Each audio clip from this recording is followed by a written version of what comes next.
What's up everyone, welcome to this video.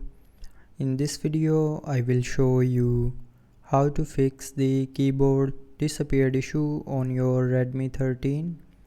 So to fix this issue, first of all open settings. Now in settings scroll down and here tap on additional settings. Now in additional settings tap on languages and input and then tap on manage keyboards. Now from here turn on and off the keyboard that you want to use, and after that go back and here tap on current keyboard. Now from here set the keyboard as your default keyboard that you want to use, and after that the keyboard disappeared issue will be fixed.